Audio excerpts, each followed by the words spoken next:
Bonsoir à tous. Je suis Bruno, le directeur du manège, donc la scène nationale à Reims. Merci à Sciences Po de nous accueillir et bienvenue à Sciences Po. On fait ces conférences, on en fait à peu près 3 par saison, ça s'appelle Penser les autres, et sur des thèmes extrêmement variés et toujours en lien avec la programmation du manège. On est en plein festival Born to Be Alive, donc il y a encore des soirées demain. Il y a 2 pièces de danse plutôt sur l'humour. Jeudi, c'est plutôt sur l'art plastique, beaucoup de peinture. Et puis samedi, c'est autour de la danse brésilienne, puis du ventriloquisme, puis un DJ set avec des percussions. Voilà, j'ai vendu ma cam. Euh, c'est un oiseau, ouais, le Brésil, c'est un oiseau, tout à fait. Et il y a des fans. Pour ce festival, on a souhaité inviter Cécile Proust, qui est chorégraphe, danseuse, chercheuse, pour faire une très belle installation qui est dans le hall du manège, qui s'appelle Ce que l'âge apporte à la danse, avec des interviews de, enfin elle va en parler bien mieux que moi, mais des interviews de chorégraphes, eux et sans eux, de différents âges. Et cette conférence, en fait, porte justement sur le spectacle vivant et ce que l'âge apporte non, à l'art en mouvement, les arts du mouvement, je suis nul. Eh bien écoutez, maintenant il va y avoir un film de 20 minutes que nous propose Cécile qui s'appelle Résonance, et puis à l'issue de ce petit film, pas, je dis petit, elle va me taper, à l'issue de ce grand film, il y aura, de ce court film, on passera la parole aux intervenantes. Bonne soirée.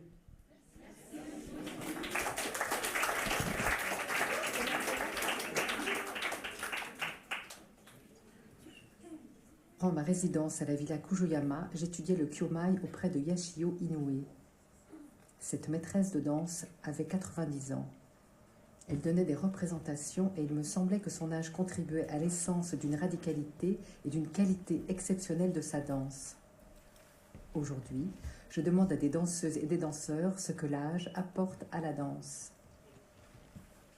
J'ai la sensation d'avoir trouvé ce que Laban appelle, j'aime beaucoup cette expression, le temple fluctuant. C'est-à-dire le temple fluctuant pour lui, pour parler à l'ancienne, c'est ton être, c'est ton âme. Enfin, c'est des termes qu'on utilise depuis nos jours. Enfin, c'est des strates, en fin de compte, de sensibilité, quoi, que tu peux atteindre plus aisément. Ça revient à ce que tu as dit, l'oscillation perpétuelle. Ce moment de... Comment dirais-je, atteindre des couches sensibles. Voilà, pour moi, c'est ça, ce que m'apporte l'âge.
La notion de Shiva, qui est le danseur cosmique, qui danse au cœur de l'univers, c'est une notion extraordinaire qui est à l'intérieur, on dit, Shiva danse à l'intérieur de vous et il danse dans l'univers. Sans Shiva, il n'y a rien. Il n'y a pas de lumière, il n'y a pas de jour, il n'y a pas de monde. Le monde est une illusion. La seule réalité de la danse, c'est la danse de Shiva. Ça va faire Mushikavana. Mogada Hastam Shamarakana Vilambita Sutra Dvabana Rupa Maheshvara Putra Vigna Vinayaka Vigna Vinayaka Pada Namaste Namaste. Quand on est petit, on n'a aucune image de comment le monde est vaste. Parce qu'on est 10 ans et je commence à parcourir le monde au ballet, en Inde, nous parlons pas toute l'Europe, l'autre partie de l'Afrique. Et je découvre que selon l'environnement, c'est ça qui est intéressant, les danses, ils prennent racine par rapport à l'environnement, la source. Mais tout vient de sol, mais si c'est de l'eau, si c'est de forêt, savane, et en Occident, c'est ce qui était impressionnant. On parle tout le temps d'esthétique, c'est un mot que j'ai essayé je n'utilise pas parce que dans mon esprit, pour que quelque chose soit beau, il faut que ce soit juste.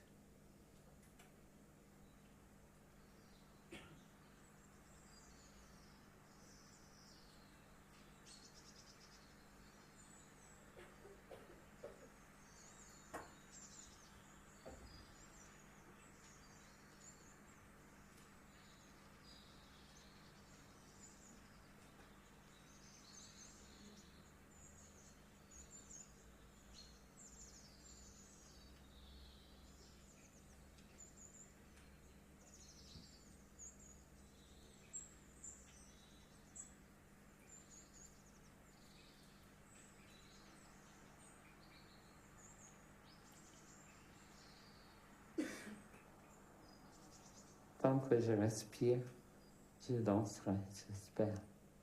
Même si ce n'est pas des grandes gestuelles. Parce que, comme je dis, la danse, c'est la vie pour moi, danse. Il y a quelque chose de vital. C'est quelque chose de... Et je n'ai pas encore tout perdu. Bon, les machines, comme je dis. Mais le reste, ça, ce n'est pas touché. Ça va.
J'ai adoré Elsa parce qu'elle a...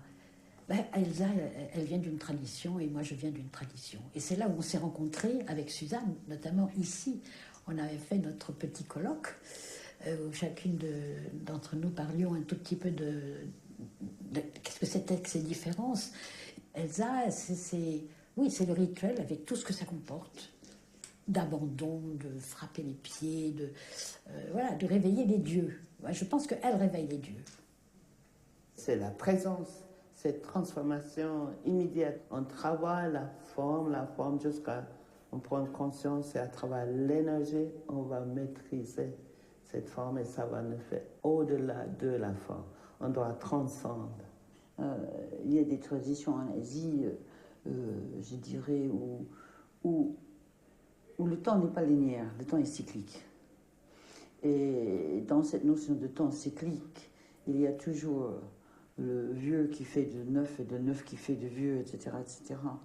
Et j'ai pu voir beaucoup de danses là, célébration rituelle, où il y a différentes formes, différentes manières de faire apparaître cette notion de vieux et de jeune, ou de neuf et de vieux, comme on veut. Et c'est assez fascinant parce que ça revient à quelques notions assez essentielles. Donc il y a à la fois un détachement libérateur, on va dire, et par rapport au passé, c'est libérateur parce qu'en fin de compte, ouais, c'est libérateur, parce que ça ne concerne que toi. Tu n'as pas comment dirais-je, des présupposés esthétiques extérieurs que tu dois complètement incorporer. Non, c'est ton exigence est liée à ton état de corps. Eh bien, moi, je suis dans le mouvement dansé du rythme, du plaisir de la musique.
La danse, essentiellement, elle est quand même d'émotion, de raconter des histoires, de parler des dieux.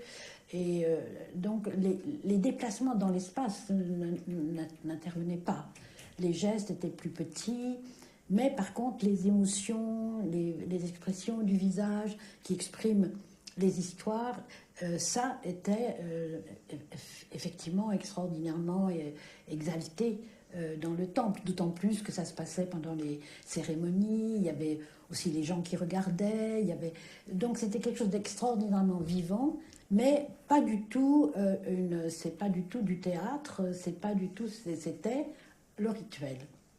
Mais quand on arrive au dernier, on voit pas de corps, on voit pas d'environnement, on voit que cette effervescence, essence.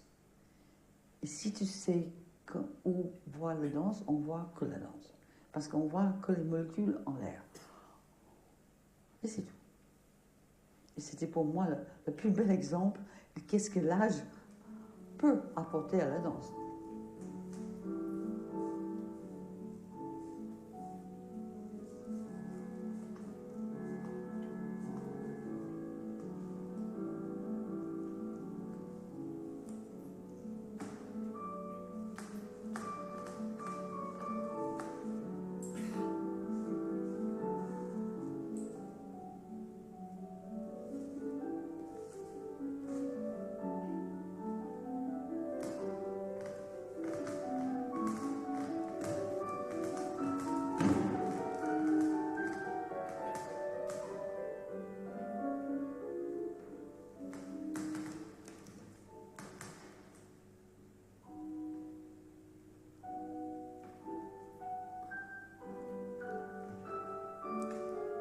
L'émotion vient pour moi des sensations.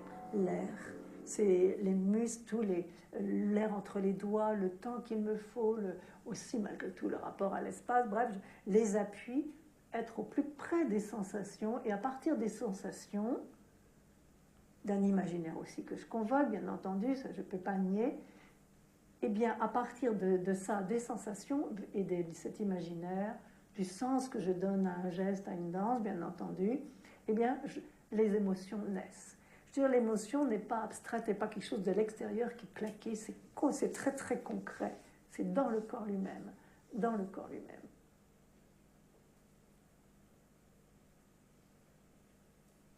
ça vient toujours de loin chez moi.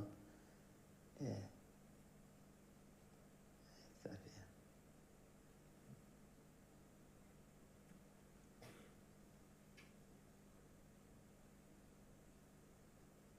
Je ne peux pas t'expliquer. C'est quelque chose qui est là, qui passe par le corps et qui sort. C'est ça le mouvement que je parle.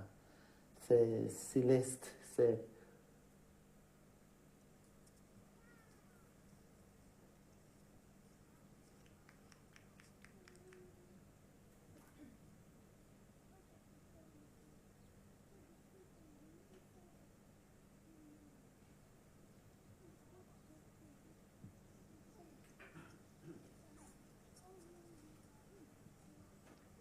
C'est le temps qui ouvre l'espace.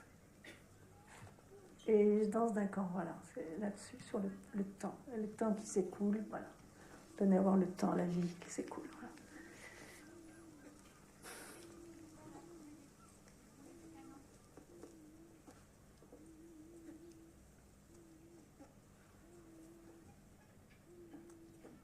Quand on arrive de l'Occident, on a une autre perception de l'intérieur et de l'espace. L'espace pour le danseur indien, c'est l'espace intérieur, qui est soutenu par l'émotion et par le corps, les limites du corps. Voilà. On ne peut pas sortir de ces limites. Isadora Duncan a bien dit dans cette phrase, ce n'est pas elle qui fabrique la danse, elle était en elle et c'est qu'à cause de sa souffrance, ça a réveillé. Et ça, c'est tellement juste. Et peut-être c'est le prix que je paye pour cette prétendue connaissance au savoir, parce qu'il faut. Ça ne...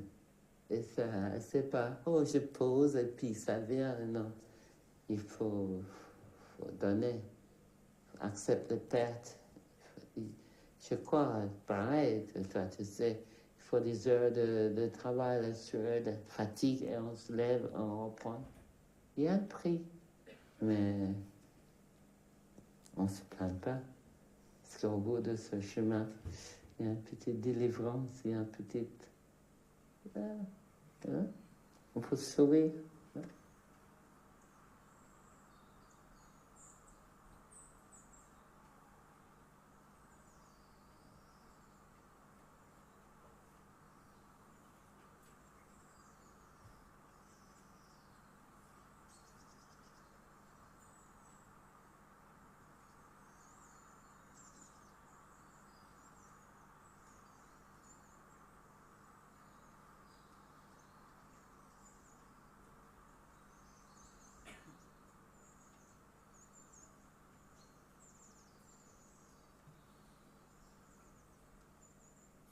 Cela m'émeut profondément, quand même, je dois dire.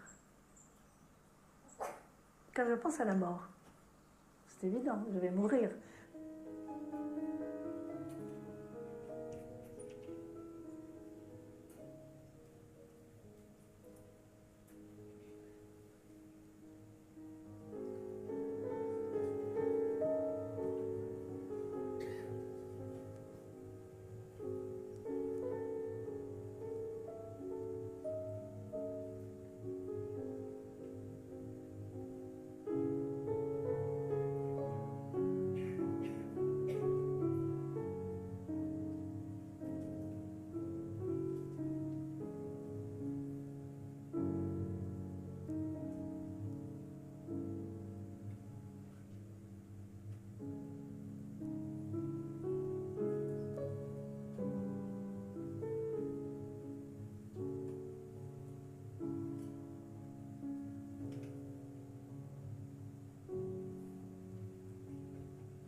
Jusqu'à le jour où je meurs, je peux encore raconter un pas d'âme, je peux encore m'exprimer.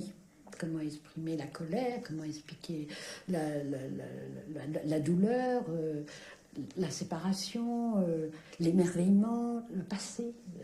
Donc c'est finalement, c'est un langage qui est, oui, mais finalement c'est proche de quand on parle, on y met des intentions, des points de suspension, des virgules, tout ce que vous voudrez, mais la danse c'est pareil finalement. C'est pas l'espace qui est premier, c'est le temps. Quand par exemple dans Water Study, il y a vague, etc. Tout est ternaire dans la musique de Schubert, etc. Donc pas de valse, etc. Et puis il y a suspension pour évoquer la vague. Et la vague n'a pas, c'est comme dans une peinture de Turner, il n'y a pas de forme, c'est un élan, c'est une courbe. Eh bien, même toujours, si j'ai une fragilité dans mes appuis, dans la cheville, etc., le temps qu'il me faut, la durée et la musique aussi, l'écoute musicale, m'aident à dépasser, par exemple, une difficulté technique.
Bonsoir, merci d'être venu, merci à Bruno, merci à Claire, merci à Sciences Po, merci au Manège pour cette invitation.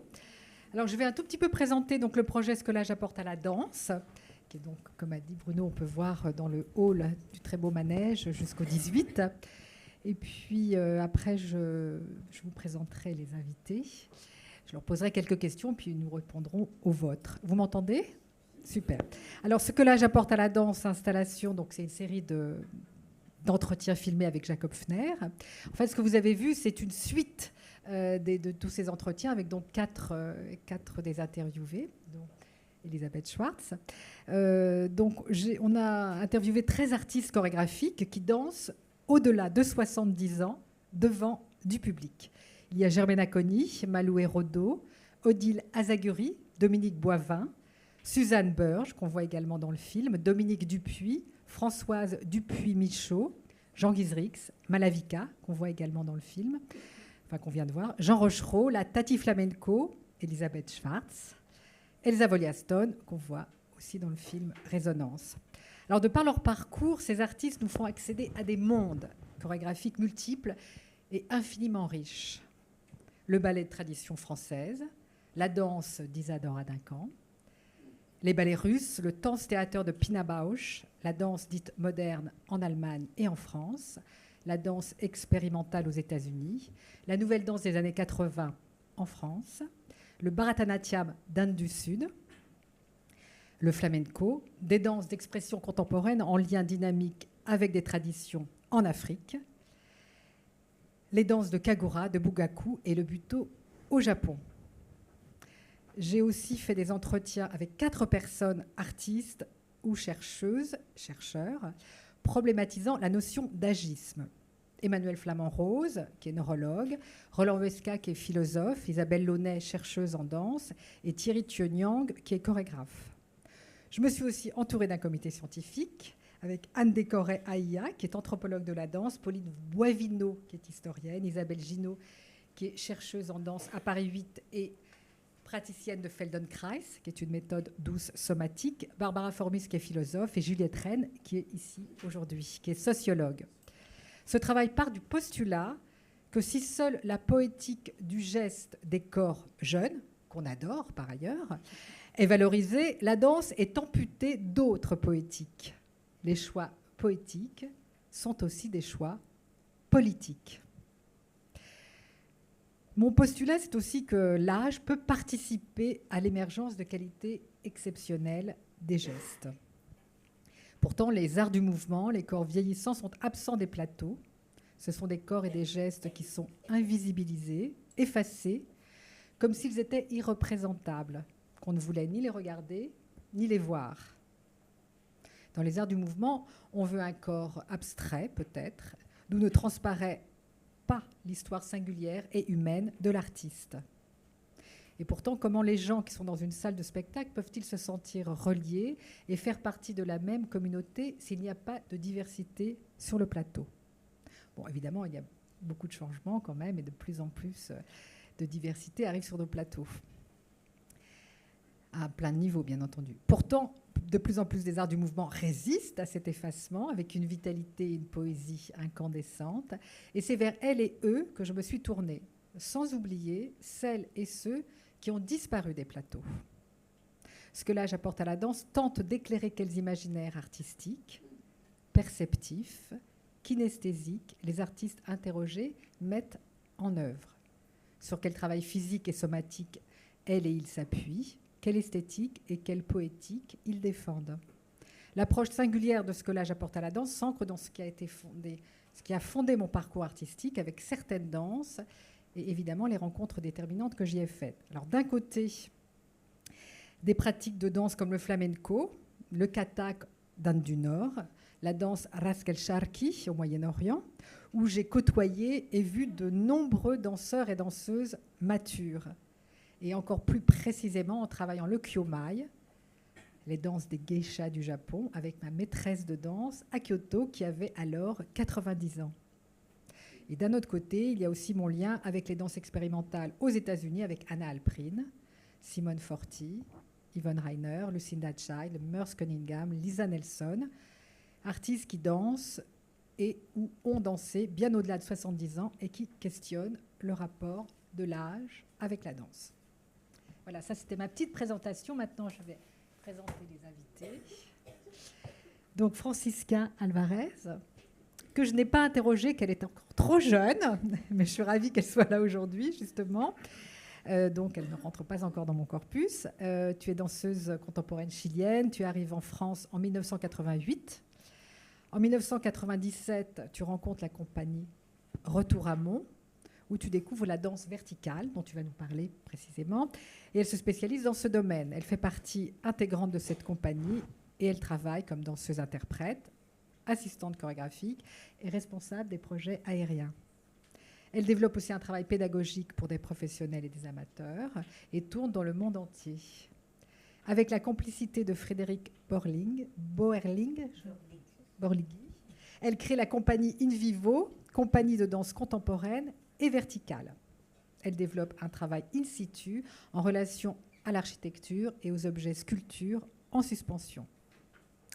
Juliette Rennes, qui est sociologue et historienne, enseignante chercheuse à l'École des hautes études en sciences sociales, membre du Centre d'études de mouvements sociaux.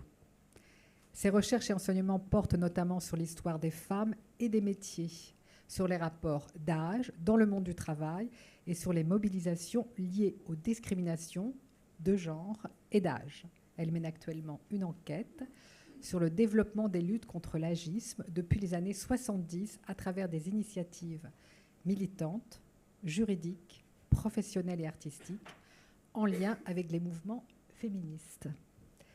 Et à ma gauche, Elisabeth Schwartz, que vous avez donc vue dans le film, danseuse et pédagogue, formée en danse classique et danse contemporaine principalement à New York. Elisabeth Schwartz a le souci de tisser des liens étroits entre la création chorégraphique l'histoire de la danse et l'analyse du mouvement, en particulier l'analyse qualitative, Laban-Barternieff. Tu vas y revenir là-dessus. Toutes ces connaissances irriguent son travail d'interprétation des danses d'Isadora Duncan, ainsi que sa transmission auprès d'amateurs et de professionnels. Ce même souci de tisser des liens l'a mené à l'écriture d'une thèse sur Isadora Duncan, intitulée « Ne rien inventer en art », Ne rien inventer en art, paradoxe sur la danse d'Isadora Duncan. Et un livre, à partir de cette thèse, va paraître au printemps ? L'été ? Oui. L'automne prochain ? Oui. Voilà. Donc, je vais commencer par quelques questions. Je vais commencer par toi, Francisca. Est-ce que tu peux nous en dire, tu as un micro, hein, oui, un peu plus sur ce qu'est la danse verticale ? Je pense qu'il est allumé. Il est allumé ? Oui. La danse verticale, c'est quoi ? La danse verticale, nous, on défend que c'est la danse contemporaine, mais accrochée, on utilise les moyens de l'escalade. Du coup, on utilise les cordes, des harnais, on utilise aussi des élastiques.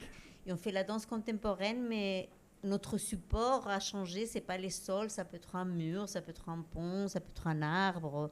Du coup, on amène la danse dans un autre lieu avec une autre regard, on va dire, d'autres repères. Voilà. Mais on le défend que vraiment parce que souvent on me dit tu fais du cirque. Pour nous, c'est vraiment la danse contemporaine, mais avec ce support de cordes et les harnais. Alors, j'ai envie de te poser la question que je pose pour commencer tous mes entretiens. Qu'est-ce que l'âge apporte à ton art ? Alors moi, je pense qu'au fur et à mesure que je deviens plus mature, et je crois qu'il y a quelque chose de plus tranquille dans ma présence, qui m'a donné une tranquillité, quelque chose qui est plus rempli, et que ça passe de la présence et qui va dans un état du corps qui me ramène dans un mouvement qui est un peu différent. Je crois qu'il y a une fluidité qui est différente dans mon corps, je ne sais pas. Et je ne sais pas trop comment expliquer, mais c'est une sensation que j'ai et ça m'a fait du bien ces derniers temps parce que il y a plusieurs personnes qui me l'ont dit. Et du coup, je dis c'est quelque chose qui se transmet aussi, qui a, je dirais ça, une tranquillité qui me donne une liberté un peu à l'intérieur de mon mouvement. Voilà. Oui, c'est quelque chose qui revient beaucoup dans les entretiens, une espèce de liberté, de choses moins approuvées d'une certaine manière. Oui, ouais. ouais. Alors, je voudrais que tu nous parles d'une expérience que tu m'as racontée, qui est assez forte. Donc, tu es dans la compagnie Retour à Mont, et à l'âge de 43 ans, si je ne me trompe pas, en fait, ils viennent vers toi et te demandent, voilà, d'arrêter, en fait, hein, pour des raisons d'âge. Et suite à ça, tu as fait donc, tu as été, comme tu me l'as raconté, assez violemment percuté par cette chose auquel tu ne t'attendais pas du tout. Puis, tu as fait un bilan de compétences. Et en fait, tu as complètement retourné la situation. Oui, c'est vrai que c'était un peu un grand choc pour moi parce que ça fait 15 ans que j'ai travaillé avec la compagnie. Pas que moi, on était un peu 3 danseuses, un peu dans le même âge. On a une réunion chacune qui nous disent il faut se préparer, il y a les jeunes qui arrivent, vous allez bientôt ça va s'arrêter. Et pour moi, c'était très dur. Du coup, j'ai dit, qu'est-ce que je vais faire ? Je vais arrêter la danse. Je ne me voyais pas commencer à chercher où danser. Et j'ai fait un bilan de compétences pour voir qu'est-ce que je voulais faire. Et ce bilan, ça m'a beaucoup aidé plutôt pour sentir qu'est-ce que moi j'ai apporté dans la danse et que ce n'était pas un service qui me donnait de travailler pour eux. Et c'est vrai que le coaching, il m'a beaucoup aidé pour sentir qu'est-ce que j'ai apporté. Et ça m'a fait me positionner différemment. Et j'avais une prochaine réunion avec la compagnie. Moi, je me suis positionnée. Je pense que j'avais pris qu'est-ce que j'apporte, qu'est-ce que je donne, pourquoi, qu'est-ce que je peux donner qu'une personne qui n'a pas l'expérience peut donner une autre chose, mais ce n'est pas la même chose. Et à partir de là, c'est vraiment retourné la situation et j'ai commencé à danser plus que jamais et être chef de projet, travailler moi aussi à diriger, à transmettre avec les gens qui arrivaient et finalement ça s'est pas arrêté et ça continue et voilà. Bon, Jorette, merci. J'aurai d'autres questions tout à l'heure. Ouais. Je vais me retourner vers Juliette Rennes. Est-ce que tu peux, puisque tu es spécialiste de l'agisme, tu peux nous dire c'est quoi l'histoire de l'agisme? Qu'est-ce que c'est que l'agisme? Merci. Alors, moi, ce qui m'intéresse, c'est plutôt les luttes contre l'agisme, que l'agisme en lui-même. Mais en fait, l'agisme, on peut dire que c'est le fait de refuser à des personnes qui sont parce qu'elles sont jugées trop vieilles ou trop jeunes. Hein, c'est pas uniquement le fait d'être jugé trop âgé, mais de refuser l'accès à des biens matériels ou symboliques. Donc ça peut être des activités. Donc ça nous intéresse ici en danse la question de se voir refuser l'accès à des possibilités de danser du fait d'être jugé trop vieille ou trop... non, pas trop jeune, justement, pour la danse. Peut-être. Non, si, parce que tu cites des danses, justement, au Japon, où on peut être jugé trop jeune pour... il faut une certaine maturité pour y accéder. Oui, absolument. Mais enfin, il y a d'autres danses à danser quand on est plus jeune. Voilà. Enfin, effectivement, il y a une évolution. Il y aurait quelques danses où il faut avoir un certain âge pour y accéder. Mais généralement, quand on s'intéresse, comme c'est mon cas, aux plaintes pour discrimination liée à l'âge au travail, c'est des gens qui ont été jugés trop âgés qui portent plainte et très très rarement des gens qui ont été jugés trop jeunes, même si ça arrive dans certains secteurs. Donc c'est le fait de refuser l'accès à des activités, des prestations, des participations à des événements parce que les gens ont jugé comme n'ayant pas été le bon âge, sans s'intéresser à leurs aspirations, leurs intérêts, leurs capacités. Donc c'est aussi une autre manière de dire que c'est lié aux préjugés, puisque ce qui n'est pas pris en compte, c'est ce que peuvent et souhaitent faire les personnes.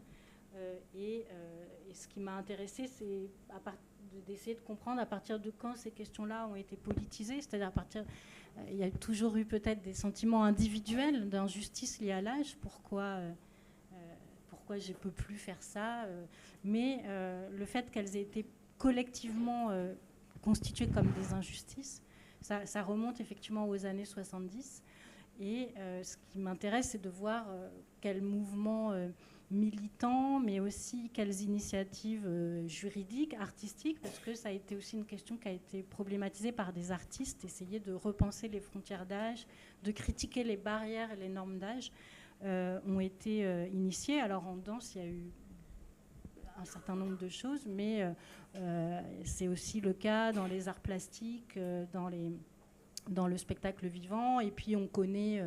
Peut-être vous connaissez les mobilisations aujourd'hui dans le cinéma qui sont initiées par le tunnel de la comédienne, le collectif qui s'appelle le tunnel de la comédienne de 50 ans, où c'est un ensemble de comédiennes qui ont rendu visible le fait qu'il y a un tunnel professionnel autour de la cinquantaine pour plus les comédiennes que les comédiens. Donc là, c'est quelque chose aussi de très genré. Est-ce que ça l'est aussi dans la danse? Je pense que un peu moins, c'est-à-dire ça l'est dans la danse, mais il y a moins ce gap entre peut-être, il y a moins de danseurs âgés qui continuent à jouer que d'acteurs âgés.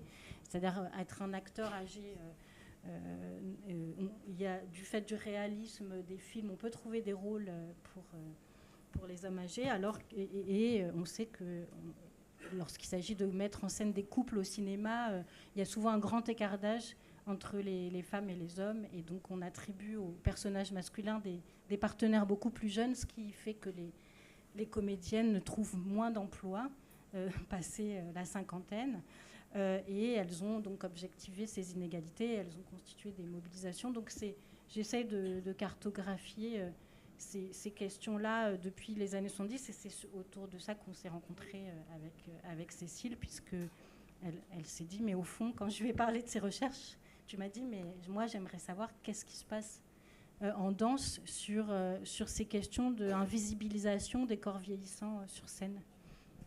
Et souvent, une naturalisation de l'affaire, c'est-à-dire que les gens disparaissent. Il n'y a pas besoin de volonté, il suffit qu'on ne les appelle plus.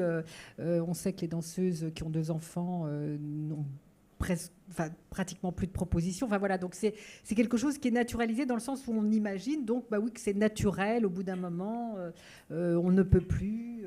Voilà, donc en fait c'est peu pensé puisque c'est naturalisé comme quelque chose qui serait normal.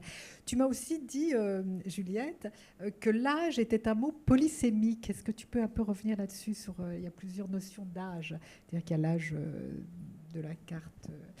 Oui, mais c'est important parce que c'est pas la même chose. Ça, c'est l'âge qu'on donne à quelqu'un, qu'on imagine qu'il a. Oui, bah, en fait, c'est vrai que on peut au moins distinguer 3 ou 4 dimensions de l'âge, puisqu'il y a l'âge civil ou chronologique, qui est le nombre d'années qui nous sépare de notre date de naissance, qui n'a pas toujours existé, au sens où on n'a pas toujours connu avec autant de précision notre date de naissance, on n'a pas eu toujours des cartes d'identité, on n'a pas eu toujours des registres d'état civil. Donc la façon dont l'âge chronologique organise nos vies est complètement naturalisé. Le fait il y a un âge scolaire, enfin tout ça c'est lié ça s'est généralisé au 19e siècle, mais dans l'histoire de l'humanité, ce rôle de l'âge dans nos vies est récent, de l'âge chronologique. Par contre, ce qui a toujours existé, c'est le vieillissement corporel, et donc l'âge qu'on pourrait dire corporel ou biologique, le fait que le corps évolue en avançant dans le temps individuel. Et puis, il y a aussi l'appartenance générationnelle et le fait que, évidemment, on est marqué par les événements les événements communs qu'on a vécus avec les personnes de notre classe d'âge. Et on pourrait ajouter aussi l'âge au sens des grandes étapes de la vie. Hein. Quand on dit quelqu'un est entre 2 âges, on ne veut pas dire qu'il a 42 ans et demi, mais qu'il est entre la jeunesse et la vieillesse. Donc les âges, c'est aussi les grands moments où on est censé passer par des stades, le passage à l'âge adulte, s'autonomiser de sa famille d'origine. Voilà, quand on dit le 3e âge, ce n'est pas un âge précis, mais c'est une période de la vie. Et donc tous ces sens-là sont peut-être, pour revenir à ce qui t'intéresse et ce qui nous rassemble ici, peut-être ce qui est intéressant dans les arts du mouvement ou dans la danse, c'est que quand on parle d'agisme, ça concerne plusieurs dimensions de l'âge, c'est-à-dire que ce n'est pas seulement l'âge chronologique, ce n'est pas que la danseuse envoie son CV et elle, parce qu'elle est née à telle date, elle se voit refuser, mais c'est aussi des questions liées au corps, et donc des questions liées à la fois au corps, aux capacités corporelles attribuées à l'âge et à l'apparence. Et là, c'est 2 choses un peu différentes, parce que ce dont se plaignent les comédiennes du tunnel, c'est le fait que, en fait, elles maîtrisent leur art, elles savent jouer, peut-être qu'elles se sont même plus à l'aise, ou plus qu'elles savent prendre à 50 ans, elles prennent plus de risques en tant qu'actrices, peut-être qu'elles se sentent plus assurées, plus audacieuses, mais ce qu'on leur renvoie, c'est pas une question de capacité, c'est une question d'apparence. Et donc là, sur la danse, c'est peut-être une question que je vous renvoie, au fond. Pourquoi les corps disparaissent? Est-ce que c'est pour des raisons de capacité corporelle ou aussi de normes physiques du corps qu'on a envie, qu'on est habitué à observer sur scène? Bien entendu.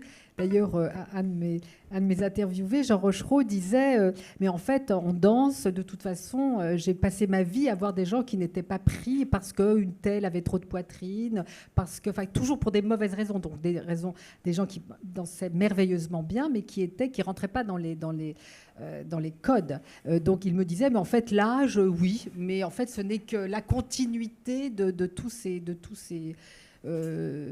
discriminations en fait. Les canons, les discriminations. Je vais me tourner vers toi d'ailleurs, Elisabeth. Alors est-ce que tu peux nous parler un petit peu des techniques de danse que tu as pratiquées, de la danse aussi d'Isadora Duncan, et de quelle manière peut-être peuvent-elles permettre de trouver une écologie du mouvement et permettre de danser tard, c'est-à-dire une écologie du mouvement. On en a parlé l'autre jour, ce serait juste l'énergie nécessaire à un mouvement et pas plus. Tu m'as répondu plein de choses. Non, mais là, avec la balle partenaire, tout ça. C'est vrai que, comment dirais-je, dans mon parcours, même il y a longtemps, il y a 40 ans, que je fais en danse classique, par exemple, à New York. C'est New York qui vraiment m'a formée en tant que danseuse. Même en danse classique, on suppose que la danse classique est vraiment liée, justement, c'est de la sélection par excellence. Mais bon, j'avais un professeur qui était exceptionnel et qui... je repensais à ça, je faisais comme un espèce de film de cette période-là. Et en fin de compte, l'enseignement de cette femme qui s'appelait Margaret Krask à New York, c'était... En fin de compte, tous les corps étaient acceptés dans son cours. Et il y avait un souci, elle enseignait aussi, non seulement, bien sûr, il y avait un certain style, mais il y avait un souci du respect du corps, c'est-à-dire tant dans la posture que dans les gestes, les grands battements, etc. Et il y avait aussi ce mot d'ordre tout le temps, no force, no force. C'est-à-dire qu'elle demandait à la fois aux danseurs d'être, et c'est là où elle rejoignait Merce Cunningham, que j'étudiais, c'est-à-dire ce n'était pas, il fallait lâcher son ego, donner à voir le rythme, la danse, c'est-à-dire ce n'est pas tant le danseur qui est important qu'il faut voir, mais c'est la danse elle-même, c'est-à-dire le mouvement. Et pour elle, le mouvement, c'est du rythme. Donc tout l'entraînement, le cours, disons, avait une problématique esthétique extrêmement précise et fine et qui pouvait s'appliquer à tous les âges. C'est ça que je veux dire. C'est-à-dire, à l'heure actuelle, à mon âge, à plus de 70 ans, je danse Isadora Duncan avec à la fois la force minimum qu'il me faut, ne pas blesser le corps et être dans le rythme. Parce que c'est le rythme qui se déploie dans l'espace qui donne naissance aux formes, voilà, et qui donne naissance à l'expression. Donc après, je me suis nourrie des travaux d'une femme qui s'appelle, du Laban, ce qu'on appelle Laban Bartenieff, c'est-à-dire Laban, c'est un grand théoricien de la danse du début de la modernité, et une de ses émules qui s'appelait Bartenieff, et elle, c'est ce qu'on appelle une technique somatique. Vous connaissez certains, les techniques somatiques, c'est une façon de travailler le corps aussi, beaucoup sur la conscience du corps, être en adéquation avec l'état journalier et l'état aussi avec les âges, avec l'âge qui s'accumule, nos années qui s'accumulent.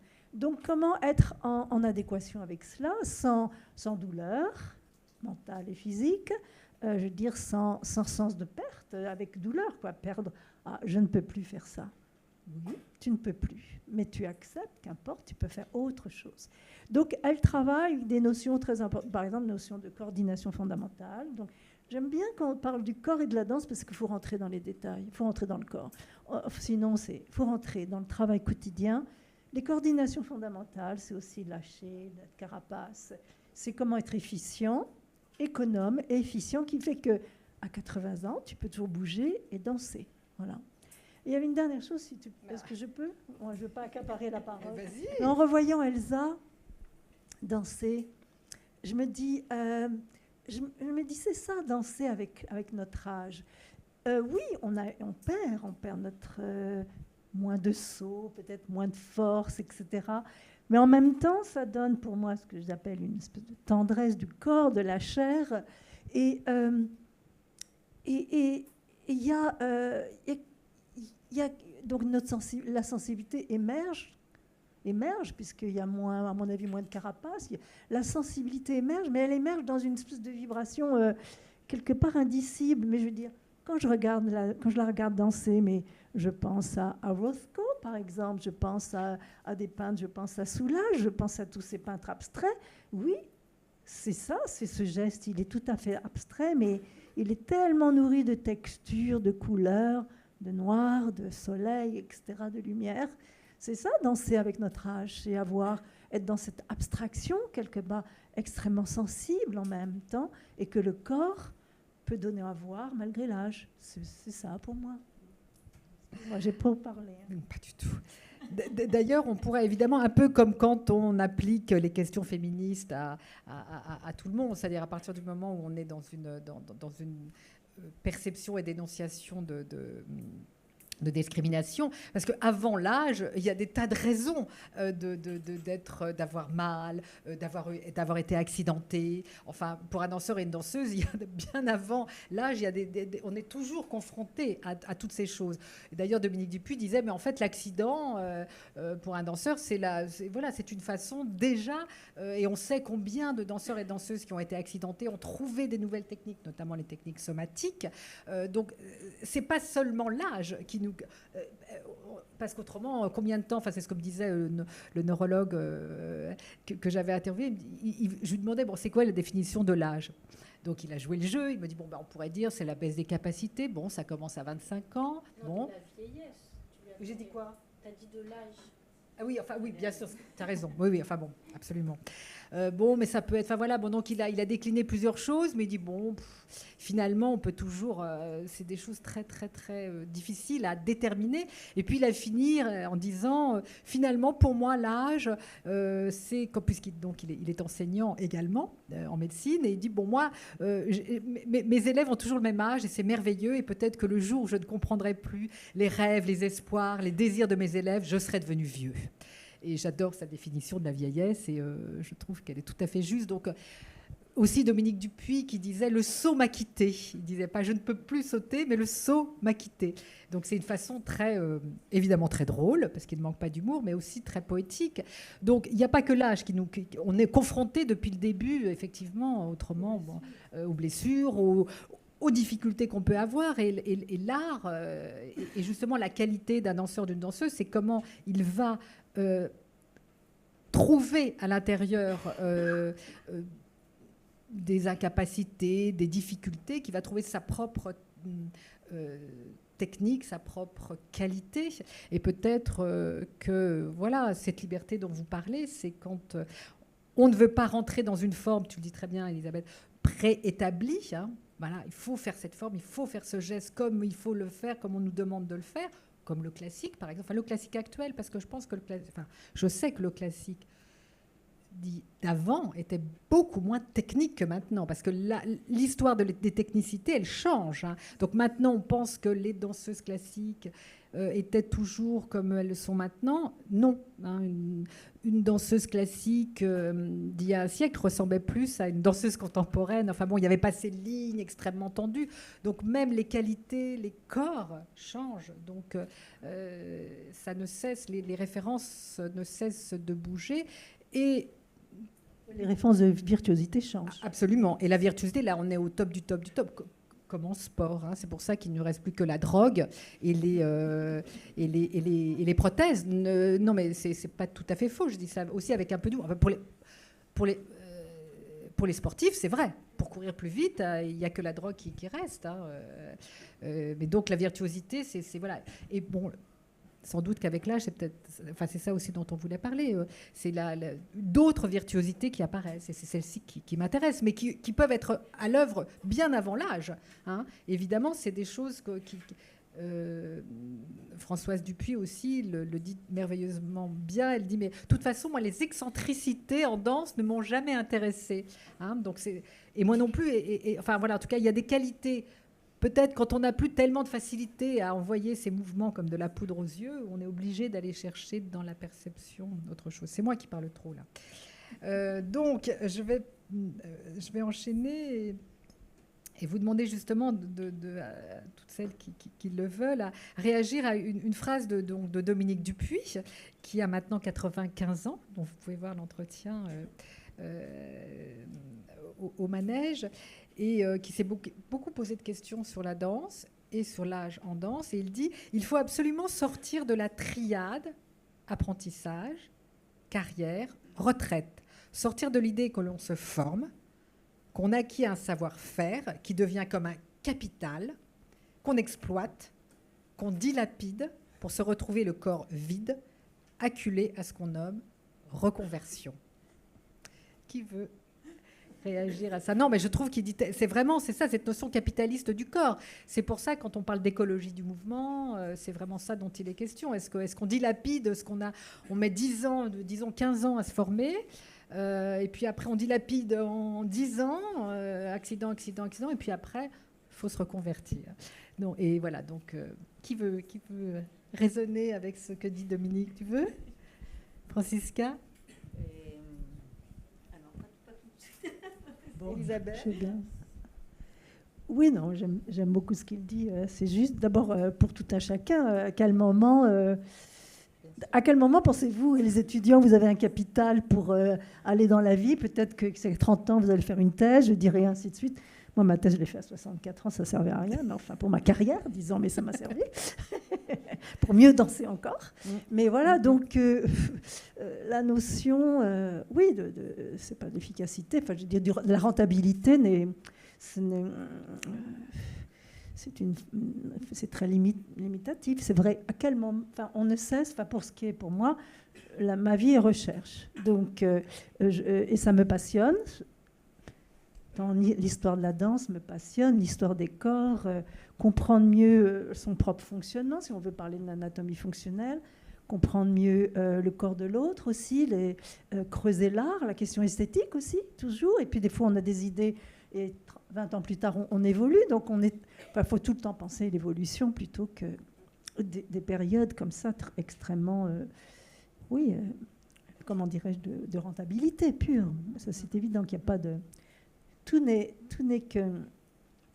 La vie est apport, quoi. La vie est apport. C'est vraiment... au contraire, on change perpétuellement. Donc, faut penser... acceptation, c'est acquérir, c'est perdre. Il faut être dans cette acceptation perpétuelle. Je pense qu'il n'y a pas d'âge pour ça. À 20 ans, vous devez le sentir comme on le sent maintenant à 70 ans ou à 40 ans. Oui, moi je pense aussi, c'est un peu quelque chose qui est dans la danse. On est toujours en recherche, toujours en apprentissage, et toujours en transmission un peu. Il y a tout ça qui est ensemble, qui change à des moments. Et c'est fort que toujours on peut apprendre de quelqu'un, de quelque chose, d'une nouvelle technique, de quelque chose qui nous apporte, même c'est pas une technique, mais c'est une autre chose qui nous apporte quelque chose à la danse. Et pour moi, ça, c'est très important, qu'on soit très ouvert à ça. Et je trouve important aussi, je trouve intéressant dans ce que dit Dominique, on n'est pas tout de suite prête.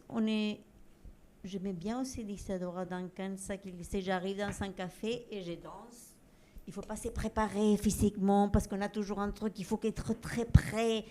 Moi, je l'ai aussi, mais que c'est aussi, il y a quelque chose qu'on est là, c'est maintenant, je danse maintenant, et je n'ai pas besoin de me préparer. Et quand j'ai commencé à danser, j'ai commencé avec une chorégraphe chilienne qui m'a dit tout de suite, tu es danseuse. Et j'ai commencé à danser presque sans... Je me suis formée un peu.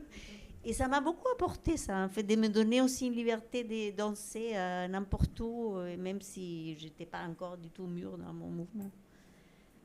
Et c'est pareil pour la reconversion, c'est quelque chose qui est très pressant maintenant dans le danseur aussi, de dire il faut commencer à penser à la reconversion, et c'est quelque chose tout le monde te dit, et tout le monde te demande jusqu'à quand tu vas danser. Tu disais même qu'on te demandait ça quand tu allais... Oui, quand j'allais à la médecine du travail, ils disent mais vous dansez encore, vous allez vous arrêter quand, voilà. Et oui, je danse et je danserai jusqu'au que je peux danser. Peut-être c'est ça transforme cette danse et je devrais la transformer suivant ce qui me demande mon corps, mais c'est difficile de penser une reconversion qui est seulement dans la tête, que c'est pas une envie vraiment.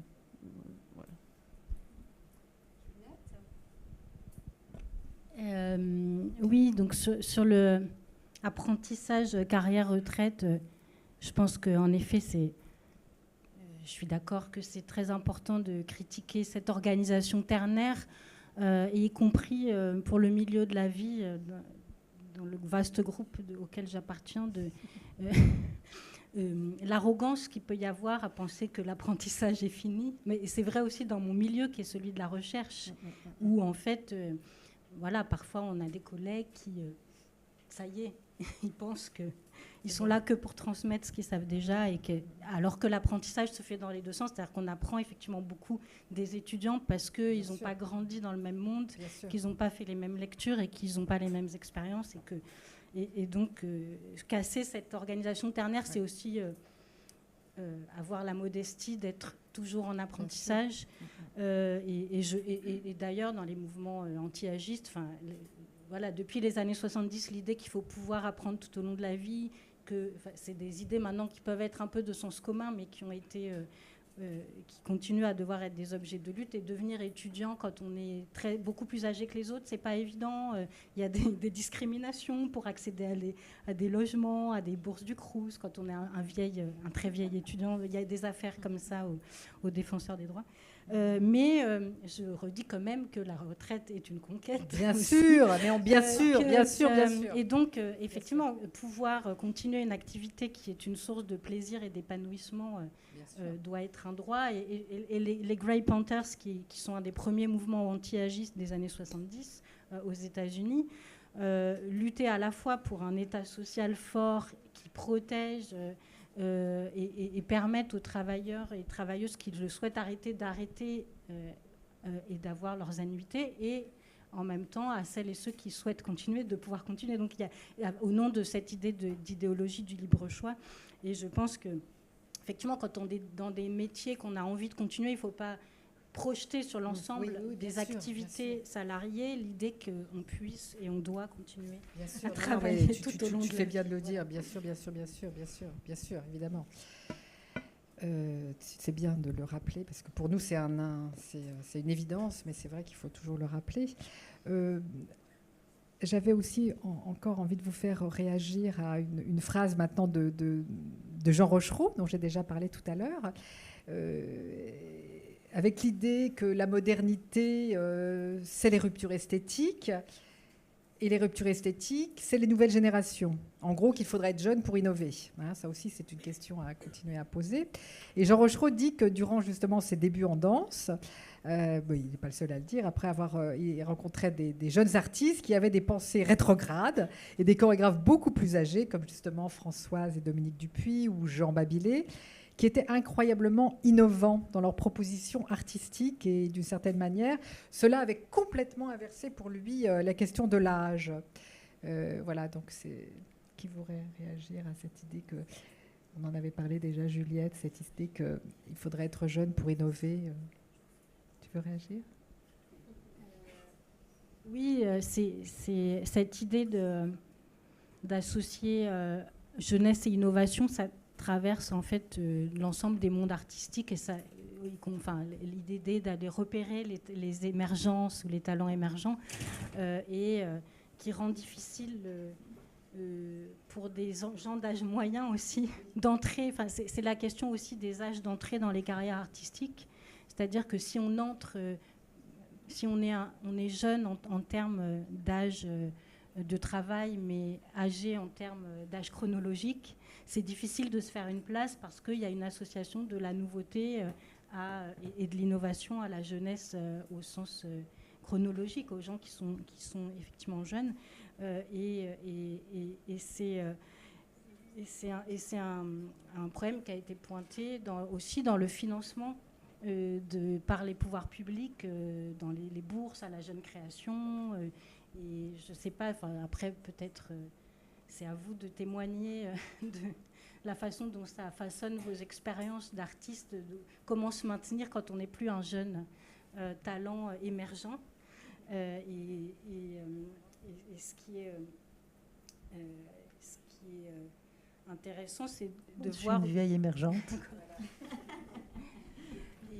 et par rapport aux ruptures esthétiques, ce sur quoi on a eu aussi l'occasion d'échanger, c'est que cette idéologie de l'art contemporain, que ce soit dans les arts vivants ou dans des arts visuels, d'associer la qualité esthétique à la notion de rupture, peut aussi conduire à valoriser des corps justement très âgés. Enfin, c'est ce dont on parlait. Comment éviter, quand on s'intéresse au vieillissement en danse, aux danseurs très âgés, à ce que ça ne soit pas simplement la valorisation de corps hors du commun qui rompt avec ce qu'on a l'habitude de voir sur scène. Et, parce que quand je disais à des personnes « je suis enrôlée dans un projet sur ce que l'âge apporte à la danse », j'ai eu parfois des réponses « Ah oui, c'est la mode en ce moment de faire danser des vieux sur scène, on voit ça tout le temps ». Et donc, il y avait un peu cette idée, puisque ça rompt avec la norme de ce qu'on a l'habitude de voir, et que c'est inhabituel de voir des corps vieux comme d'autres types de corps, et bien l'effet de choc visuel et de rupture avec les normes et les canons, justement, ferait qu'il y aurait une recherche d'artistes très âgés, parce que c'est la prouesse aussi de danser encore.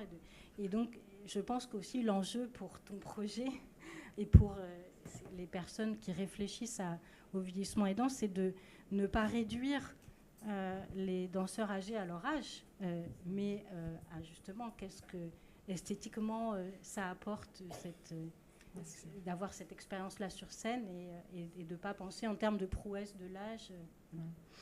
Oui, absolument. Et que ce ne soit pas comme on en a plusieurs fois parlé, que ce ne soit pas des exceptions qui confirment la règle, en fait. Et là aussi, c'est des choses dont on a parlé, évidemment, et toi en tant que sociologue. C'est-à-dire aussi, qu'est-ce qui permet là, tous les gens que j'ai interrogés, évidemment, ont beaucoup de talent, mais il y a des tas de gens qui ont beaucoup de talent et qui ne sont plus là. Quelles sont donc les conditions de possibilité sociologiques, en fait, et dans l'histoire des personnes qui font que peu de gens restent alors qu'il y en a d'autres qui pourraient être là toujours. Est-ce qu'on donne la parole à la salle ?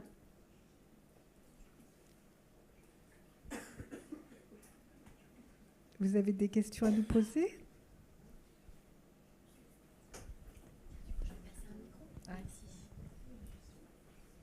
Merci. Merci beaucoup pour cette discussion. J'avais une question par rapport à la possible poursuite la poursuite de cette recherche et à l'élargissement du corpus. Vous parlez de danse et de pratiques qui sont des pratiques légitimes et légitimées dans ce moderne, classique, contemporaine. Comment est-ce qu'on peut intégrer dans ce corpus-là, justement, des pratiques non légitimes ou des pratiques, par exemple, populaires, je pense, par exemple, qui parfois intègrent directement des danseurs déjà âgés. Je pense aux danses traditionnelles, aux danses folkloriques, qui, au contraire, sur certaines danses pastorales roumaines, par exemple, on a un travail sur l'intergénérationnalité. Comment est-ce qu'on peut l'intégrer, ça, justement, pour repenser ces différentes esthétiques, ces différents rapports entre âge, danse et les formes de danse ? Oui, c'est une excellente question. Alors, et d'ailleurs, on a très souvent, on a beaucoup plus de danseurs âgés dans des danseurs amateurs et qui sont merveilleux et merveilleuses, effectivement, qui ont tout à fait trouvé l'écologie de leur mouvement. Et c'est d'ailleurs... Tous mes interviewés en parlent d'ailleurs, de l'éblouissement qu'ils ont eu face à donc soit des danses folkloriques, soit des danses beaucoup moins connues, mais le flamenco, c'est comme ça. Alors maintenant, le flamenco est une danse légitime, mais quand il y a 30 ans, beaucoup moins, beaucoup moins, et il y a toujours eu des gens âgés qui le dansaient. Alors, de toute façon, c'est tout à fait vrai. À partir du moment où on passe d'une pratique soit traditionnelle, soit amateur, au passage sur le plateau ou devant un public, on va dire, de toute façon, il y a tout de suite un corps, il y a une façon d'organiser l'espace et tout, qui pour moi, très souvent, est une perte. Enfin bon, je ne sais pas s'il faut que j'emploie ces mots-là, mais c'est vrai, puisque j'ai fait beaucoup de danses comme ça, justement comme le flamenco ou la danse raquez charqui. Et j'en ai même conclu à un moment, en fait, ce qui empêche les vieux et les vieilles de danser, c'est la professionnalisation qui impose un corps, un esthétique et ces choses comme ça. Donc, je suis absolument d'accord. Alors, pour moi, ce ne serait pas le même projet. J'y pense depuis le début, en fait, parce que j'ai un goût très fort pour ces danses. Et puis là, le monde nous est ouvert, mais... j'aimerais beaucoup le continuer et avoir ce volet-là. J'en ai parlé plusieurs fois et c'est vrai que c'est absolument passionnant, surtout quand j'en conclus qu'effectivement, ce serait la professionnalisation qui nous empêcherait de danser vieux. Et quand je parle de l'écologie vraiment du mouvement, vraiment, moi, j'ai plein de souvenirs. Enfin, ça doit aussi... c'est pas que les gens sont attendrissants ou beaux parce qu'ils sont vieux. Non, c'est parce qu'ils ont trouvé une façon... Enfin, Dominique en parle merveilleusement, Dupuis aussi, en disant cette vibration comme ça dans les danses traditionnelles qui est tellement vitale. Et il disait même, alors que quelquefois la gymnastique reconnaissable de la danse, avec son ironie, n'est pas vitale. Donc c'est vrai que ce serait... j'ai très envie de le continuer. Pour moi, c'en est encore... ce serait un autre projet à comparer, mais je suis absolument d'accord, et c'est absolument fascinant. Et quelquefois, donc un peu désespérant de voir que oui, ce serait de passer sur le plateau voilà, parce qu'on rentre dans des formes, dans des codes. Mais bon, comme toutes les danses, hein, on le voit pour le flamenco, mais il y en a plein d'autres.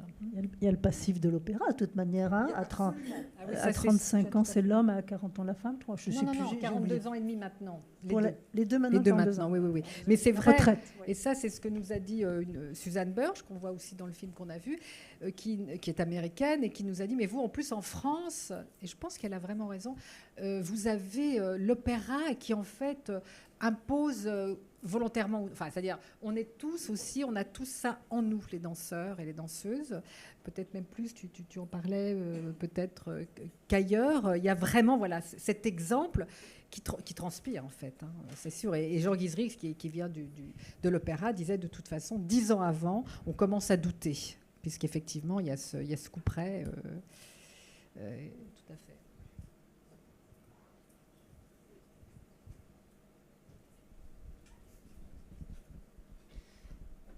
Merci. Moi, je me posais la question de la distance entre interprète et chorégraphe.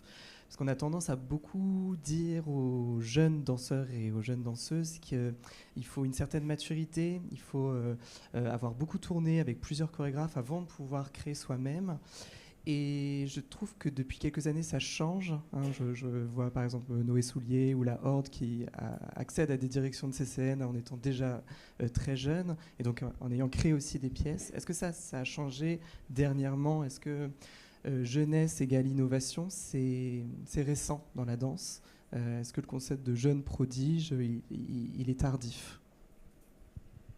C'est énorme, il y a plusieurs questions dans la même question. Mais je vais aussi te passer enfin, je vais vous passer la parole, mais d'ailleurs, je me souviens plus de toutes tes questions. C'est quoi? Est-ce qu'on peut... Alors, non, parce qu'en fait, je pense que il y a plusieurs questions, parce qu'Isadora Duncan, elle n'a pas attendu d'avoir tourné avec plein de gens pour devenir sa propre chorégraphe. Valeshka Gert non plus. Donc, il faut arrêter d'écouter ce qu'on vous dit dans les conservatoires. Hein. Je rigole. J'ai à ma gauche... Et non, je plaisante qu'à moitié, mais il comprend ce que je veux dire. Non, mais enfin bon, on a des tas d'exemples d'avant où justement on est dans une rupture. Enfin, c'est vrai que la modernité aussi, donc la danse dite moderne, c'est-à-dire, tu me corriges, hein, si les années 30, hein, ils se moquaient. Enfin, justement, c'était une rupture et donc il y avait pas, il fallait tourner. Non, il n'y avait pas ça. Enfin, Isadora Duncan a commencé tout de suite à être sa propre chorégraphe, de toute façon. Donc, il n'y a aucune vérité, ni dans un sens, ni dans l'autre. Enfin, elle peut marcher que si on y croit, en fait. Alors après, tu parles aussi de... être nommé à la direction, c'est encore une autre aventure, hein, c'est encore une autre histoire. Mais voilà, mais c'est comme on a dit aussi, ça peut être pour des bonnes et des mauvaises raisons. C'est pas parce qu'on est jeune qu'on va être innovant, mais c'est pas parce que on n'est pas. Enfin bon, c'est juste. Enfin, on aurait plein d'exemples faux et certainement pas. Oui, beaucoup dans la danse moderne. Enfin, tu veux dire oui, je veux dire, Noé Soulier vient pas comme ça. Il vient du CNSM, je dirais, donc il avait des cours de composition chorégraphique, d'improvisation, donc il avait un sacré bagage, quoi. C'est pas une question d'âge, il avait un sacré bagage, cet homme-là, voilà. Et puis la Horde, ils sont 3, beaucoup d'échanges d'univers différents. Arthur Harel est hip-hop à l'origine, enfin bon, ils ont chacun, bon... C'est autre chose, c'est une autre histoire, la Horde. Hein. C'est un trio. Juste une petite parenthèse, parce que moi, parce que je suis professeur dans un conservatoire, j'avais un élève, qui veut, certains disent tout de suite qui veulent être chorégraphes. Et je me souviens très bien d'ailleurs d'une fois où j'avais été voir leurs travaux et je disais, ah là là, mais ce travail-là, je ne savais pas forcément qui l'avait fait. Il était déjà très radical. Je lui disais, ce travail-là était vraiment très singulier, très radical. Et on lui avait dit, mais non, justement, il faut remplir l'espace. Enfin, voilà, il faut un peu décliner toutes les choses. Donc, je crois que, vraiment, il ne faut rien écouter de ce point de vue-là. Il faut juste faire ce dont on est persuadé. Mais absolument, je suis tout à fait sincère. Après, les stratégies pour pouvoir être nommé dans un centre... centre chorégraphique. Il faut demander à... Non, je plaisante, mais après c'est une autre histoire. Hein, on peut, voilà, c'est deux choses très très différentes. Peut-être, c'est une question que pour prolonger, mais est-ce qu'il y a aussi quand même des effets générationnels je pensais, parce que Dominique Boivin en parle dans son spectacle, que c'était plus facile pour la génération du baby-boom, ou en tout cas la génération qui est entrée dans la carrière dans les années 70, 70-80, de monter l'échelle et d'accéder à des positions de direction ou chorégraphique, que dans une période actuelle où il y a... où l'asymétrie entre le nombre de places et le nombre de candidatures possibles et de gens qui accumulent les capitaux, justement les marques de... donc voilà, il y a aussi... Évidemment, il le dit d'ailleurs très bien dans son solo quand il dit nous étions 100, donc il parle des années, fin des années 70, nous étions 100 et nous cherchions tous à nous faire une place. Maintenant, on est 9000 et on cherche tous à la garder. C'est vrai. Par contre, ce qui est peut-être vrai, enfin, que ça peut tourner un peu dans ces questions-là, c'est qu'il est certain que toutes les personnes que j'ai pu interviewer qui sont encore là, tous et toutes ont inventé, soit ils sont chorégraphes, soit ils sont producteurs dans le sens inventeur et inventrice de leur aventure et de leur propre danse. Ça, c'est certain. On ne peut pas, malheureusement, moi je n'ai aucun exemple de quelqu'un qui serait seulement qui serait interprète, sans être porteur d'une manière ou d'une autre, comme le fait Elisabeth, ou en étant chorégraphe, tamponné chorégraphe, qui arrive à l'âge de 70 ans. Ça, c'est certain. Il faut avoir pris, et c'est pour ça qu'il faut... Moi, ce que je dis aussi à mes élèves, c'est... plus on comprend ce qu'on veut faire, parce que soit effectivement on veut rentrer dans une compagnie de danse, donc et puis bon, on essaye de lever la jambe, de tourner, et puis comme le dit Jean Rochereau, c'est une échelle sur laquelle il faut monter, mais finalement on ne sait pas très bien où est-ce que ça va s'arrêter. C'est plutôt, et tu le disais aussi bien Elisabeth, c'est réfléchir à ce qu'on veut faire et même penser, c'est-à-dire à sa propre singularité. Et là, il y a un peu plus de chances qu'on soit heureux dans ce qu'on fait, enfin qu'on fasse ce qu'on veut faire pour les bonnes raisons, d'une certaine manière. Tu peux parler de ce lien pensée, réflexion théorique, qui permet aussi de ne pas être à la merci des chorégraphes, quoi, en fait.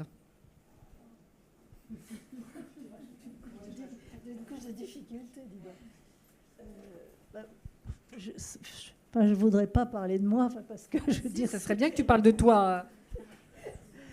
C'est vrai que le battement théorie-pratique, je veux dire, c'est vrai que je ne le conçois pas comme une séparation, je ne suis pas la seule à le penser, c'est que...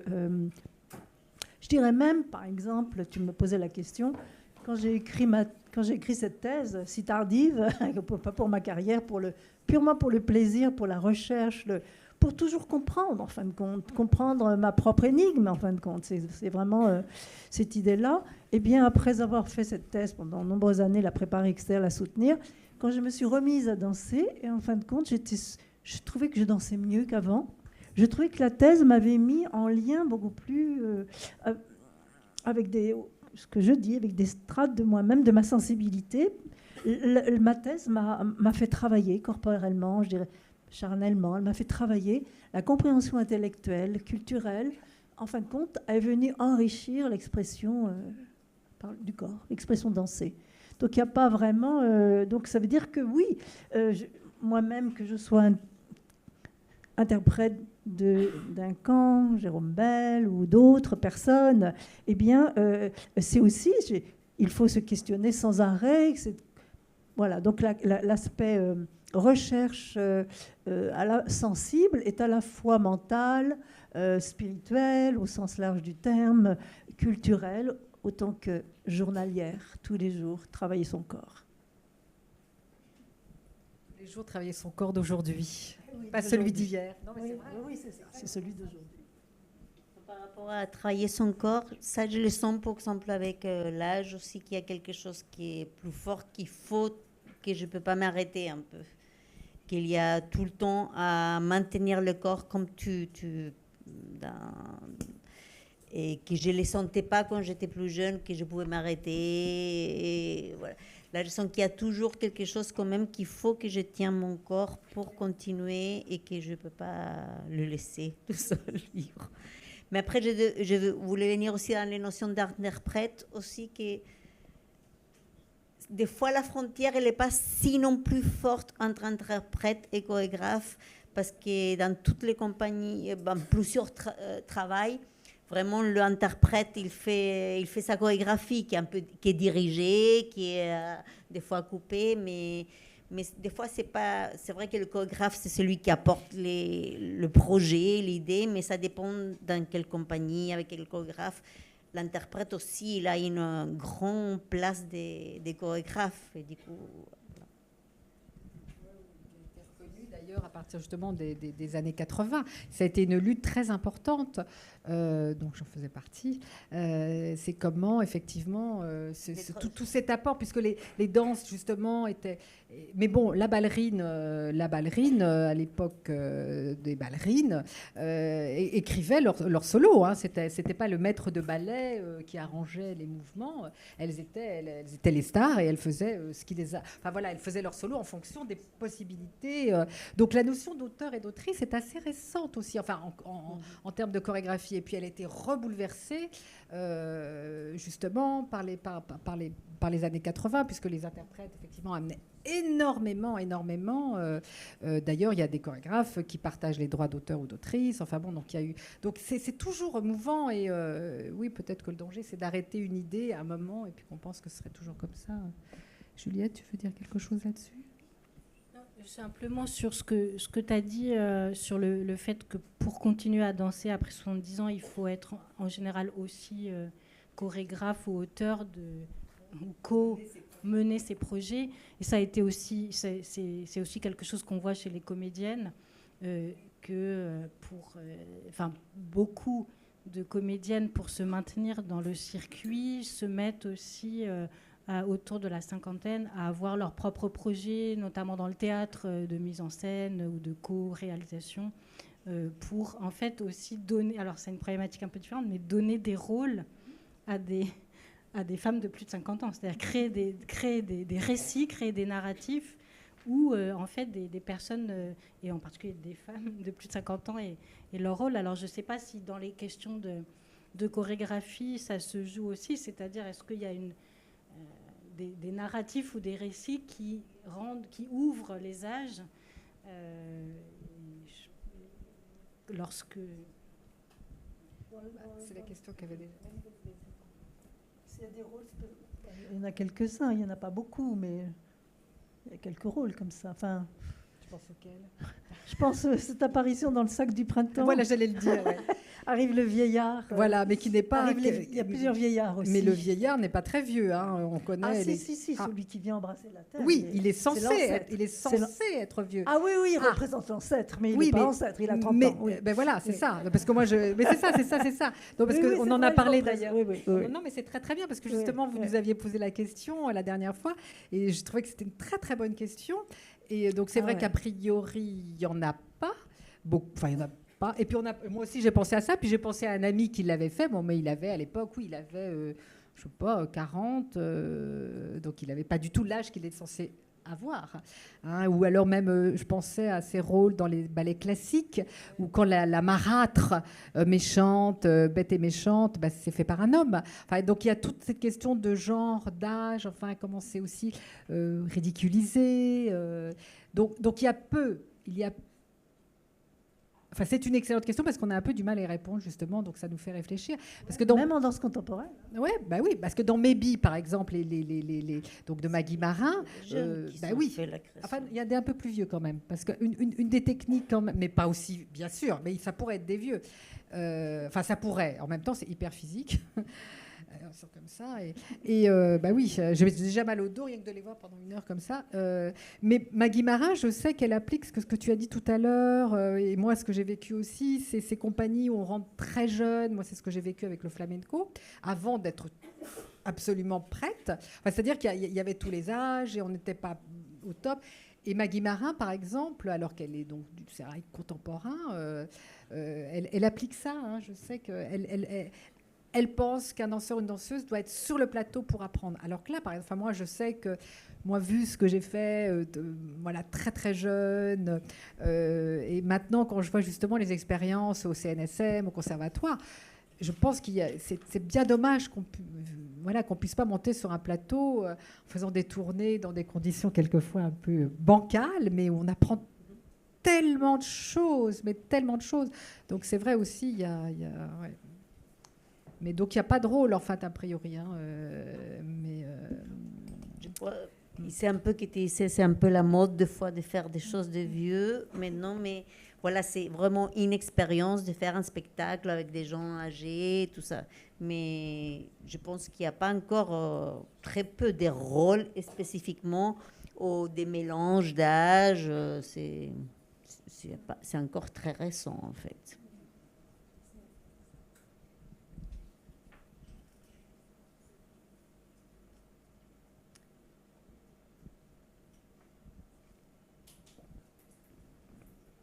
Pas de questions. Ah, ouais, super.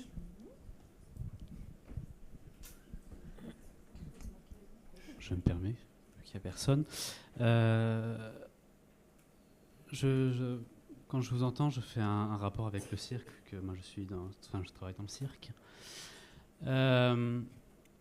où on voit apparaître justement de plus en plus les pratiques somatiques, ça explose au niveau des esthétiques, au niveau des poétiques, au niveau des pédagogies aussi. Et je me demandais si dans la danse, on trouvait déjà comment on tombe dans les pratiques somatiques, comment on tombe dedans, comment on rentre dans les pratiques somatiques, quand on a Parfois on tombe justement, et c'est pour ça que dans le cirque on a beaucoup ça, on tombe et ensuite on tombe dans les pratiques somatiques. Et est-ce qu'on commence à enseigner les pratiques somatiques dans à la fois les institutions non légitimes et dans les institutions légitimes, type Opéra de Paris par exemple, hein. Est-ce qu'on retrouve ça dans ces formations? C'est sûr que par exemple, toutes les personnes que j'ai nommées, qui viennent de la danse expérimentale, comme Anna Alprine, Yvonne Rainer, Simone Forti, c'est évident que les pratiques somatiques qui sont arrivées en force en danse et donc maintenant ailleurs, sont dans les techniques d'abord qui repensent le corps, c'est ce que tu disais tout à l'heure, qui proposent un autre corps, une autre façon d'être, une autre façon de penser le corps, de le vivre. Donc c'est sûr qu'elles sont ces conjoints. Enfin moi justement dans les expériences, c'est soit avec ces danses traditionnelles, le mot ne convient pas, mais bon, où il y a toujours eu des gens âgés, comme en Inde, parce que dans les danses indiennes, on fait autre chose, on est plus dans quelque chose d'intérieur. Enfin bon. Les différents âges sont représentés, ont toujours été représentés dans ces danses. Et puis, il y a effectivement toute cette danse expérimentale qui a complètement introduit ces notions de travail somatique, ce qui permet aussi donc les danses. Enfin, il y a un lien direct, à mon avis, direct effectivement, avec les possibilités de danser plus tard et avec surtout d'autres choix esthétiques et poétiques, puisque aussi la danse expérimentale, c'était la remise en question d'un corps glorieux. Et ce qui est le projet moderne aussi de la danse moderne, hein, c'est de remettre en question ce corps glorieux, ce corps jeune, ce corps beau, ce corps performant. Il était remis en question. Oui, dès les années 30, dès les années 70, ça a complètement continué. Donc, bien entendu, il y a quelque chose de commun, ce qui n'empêche pas des tas de chorégraphes de retourner à des formes quand même bien somatiques. Moi, je pense qu'il y a deux choses avec les techniques somatiques qui sont aussi un peu comme une mode en ce moment. C'est qu'à la fois, ça peut être... Mais bon, elles sont formidables, hein, les techniques. Moi-même, je pratique, donc. Mais il y a à la fois penser... des fois... On utilise des techniques somatiques pour se reconstruire après une blessure. On peut, pour travailler le corps efficient, un corps efficace. En cirque, je pense que vous devez... c'est très important, cette question-là. Donc, il y a une espèce un côté utilitariste quoi, par rapport dans les techniques somatiques. Mais il y a d'autres chorégraphes qui utilisent des techniques somatiques qui viennent nourrir leur esthétique. Alors, je citais quelqu'un qui est déjà du passé, par exemple Trisha Brown. Trisha Brown, surtout au début, quand elle a constitué sa compagnie, c'est il y a longtemps, hein, quand elle a constitué sa compagnie, c'est les années 70, 80, Et après, ça a duré jusqu'aux années 2000. Sa compagnie, du temps de Eva Karzak et d'autres, ils faisaient tous du Matthias Alexander. Donc ça donnait c'est là-dessus qu'elle a trouvé une espèce de rebond, et hop, je laisse mes bras pendulaires, mes jambes, etc. Parce qu'il y avait ce travail sur le minimum de force, justement encore, comme Margaret Krask en classique, minimum de force. Donc il y avait la nuque très libre, comme un animal, par exemple. Voilà. Donc il y a 2 cas de figure. Il y a soit on l'utilise pour être bien, pour être efficace, pour se reconstruire après une blessure. Et puis il y a certains chorégraphes qui l'utilisent au cœur même de la pratique. Je pourrais dire aussi, après tout, Margaret Krask, dans les années 60-70 à New York, elle avait 80 ans, mais il y avait les techniques somatiques, elles viennent avec le début de la modernité, 1900, hein, c'est le début. Et donc, chez elle, il y avait aussi une influence des tout débuts des techniques somatiques des années 30. Nos forces, voilà, travailler juste la musculature profonde, etc. Voilà. Au service, elle, en tout cas d'un style classique. Voilà. Mais on peut trouver plein d'autres exemples, plein j'en sais rien, mais on peut trouver d'autres exemples de ça. Pour rebondir rapidement, c'est vrai que les pratiques somatiques en cirque, et notamment en cirque contemporain, ne nourrissent pas le corps performant justement, mais nourrissent bien les esthétiques et les poétiques. Justement, de la même manière, c'est pour ça que quand j'entendais votre discours, j'entendais aussi ce qu'on voit aujourd'hui en dramaturgie du cirque contemporain ou en esthétique. D'accord. Oui.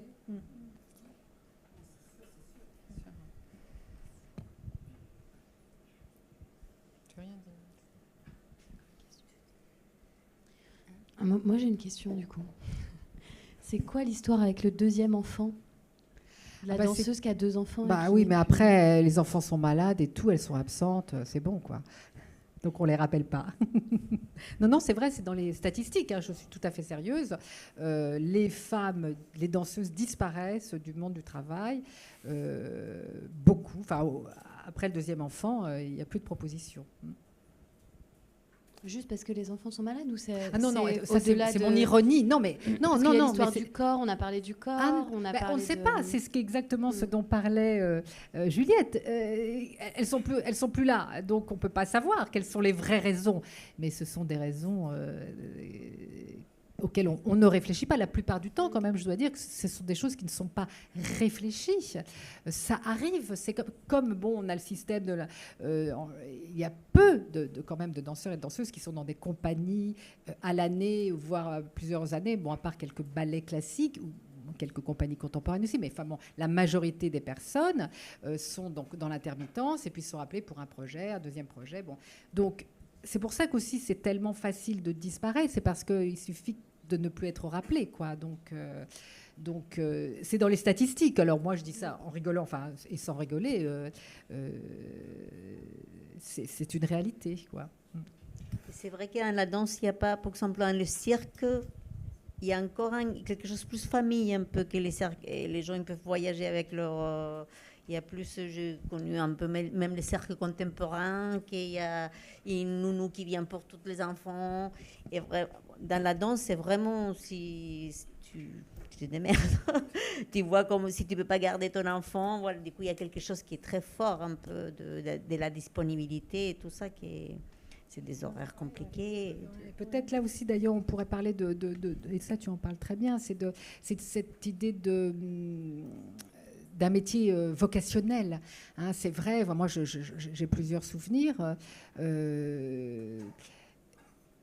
Les répétitions, surtout quand on est en résidence, on déborde. Là, c'était très intéressant. Moi, c'était un homme qui avait 2 enfants et sa femme. On était chez Anna Alprine, d'ailleurs, qui a dansé très, très, très tard. Et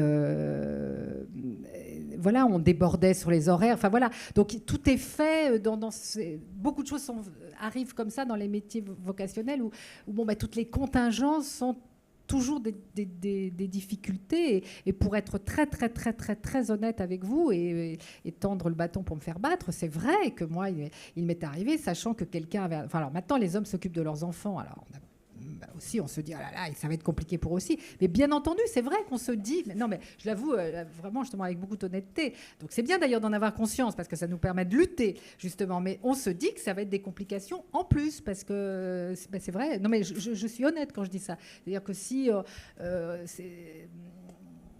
c'est plus compliqué, donc quand on est comme dans un milieu très précarisé. Parce que aussi, quand une danseuse emmène un enfant, donc c'est elle qui va prendre en charge le babysitting, hein, ça va jamais être... Alors peut-être que chez Dominique Baguet, je pense qu'il y a eu des choses très différentes, parce que je sais que les filles avaient des enfants, et je sais que les choses étaient bien organisées, donc il doit y avoir quelques exceptions, mais la réalité, c'est que c'est quelque chose qui n'est absolument pas pensé, quoi. Donc ce n'est que des ennuis à prévoir.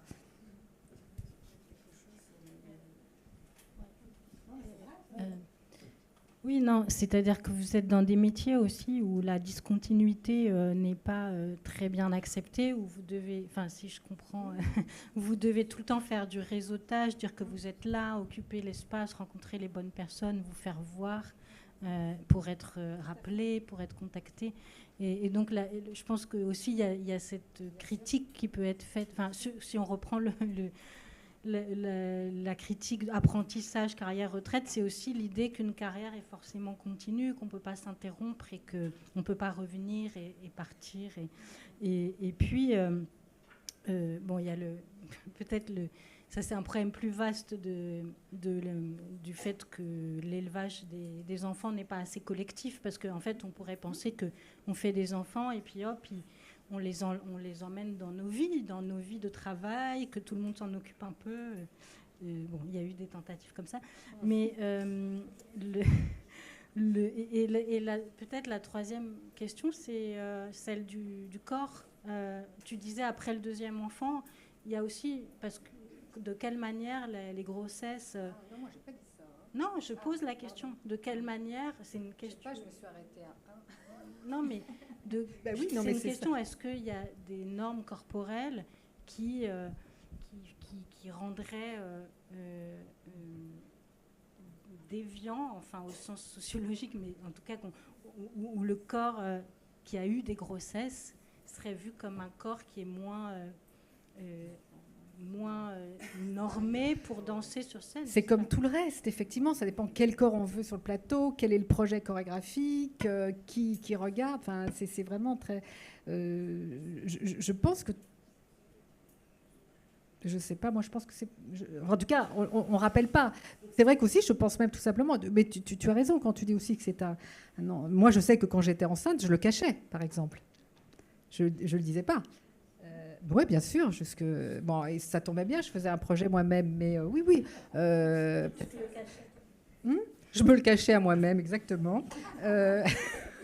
Non, mais c'est vrai que c'est pas quelque chose parce que effectivement, exactement comme tu dis, parce que moi qui suis de l'autre côté, je le vois aussi que l'impact que ça peut avoir sur moi. On pense que les enfants, enfin oui, on projette moins sur une personne. Qui va avoir que des problèmes de garde, de maladies, infantiles, enfin des choses comme ça. Donc oui. Enfin, en tout cas, c'est vrai que mais tout ça, c'est vraiment la précarisation, hein, parce qu'il y a certainement. Mais c'est vrai ce que tu dis sur le corps. Moi, j'ai eu dans des copines qui sont danseuses aussi. Comment tu reviens?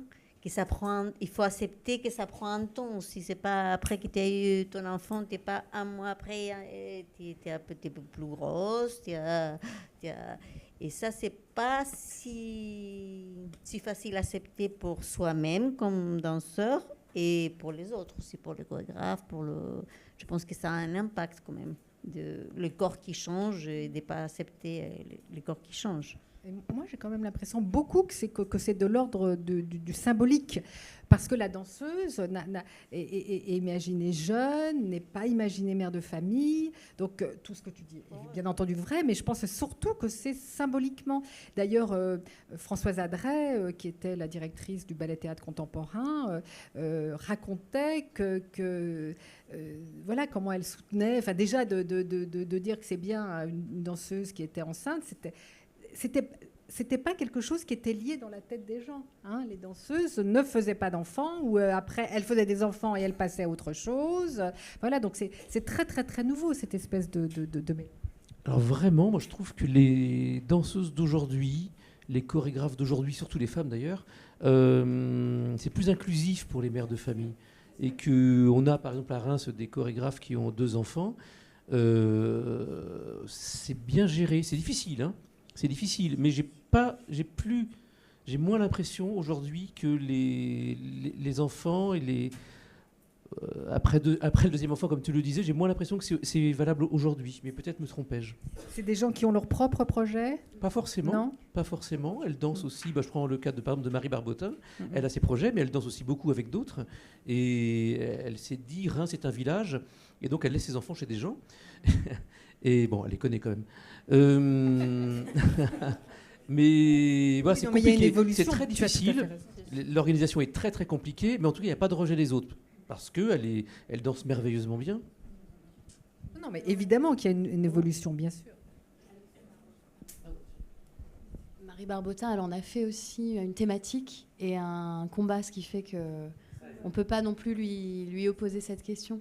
Mais c'est pas un hasard si, je pense, elle a pensé à faire sa première pièce alors qu'elle attendait son 2e enfant.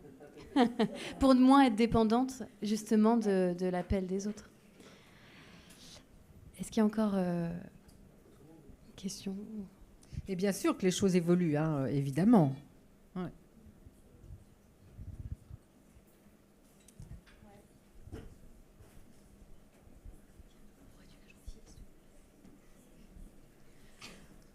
Bravo déjà pour vos parcours et pour ce que vous nous avez dit.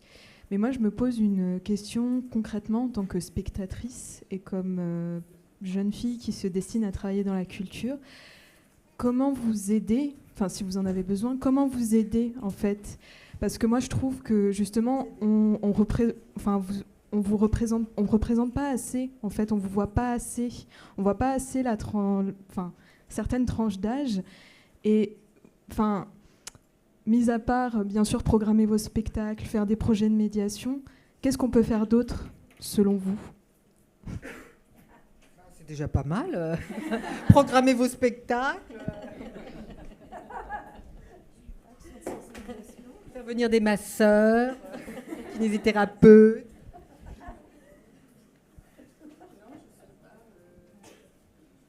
Programmer, c'est déjà énorme.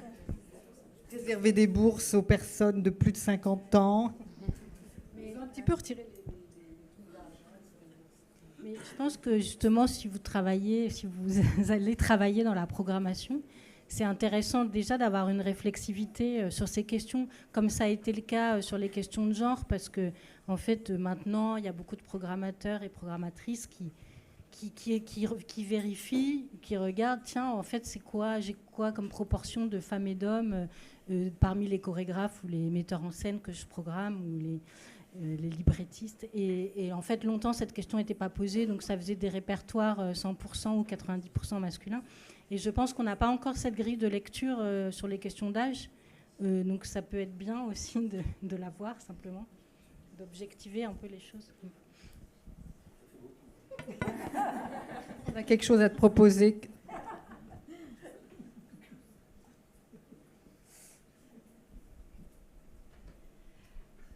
Je vous remercie pour tout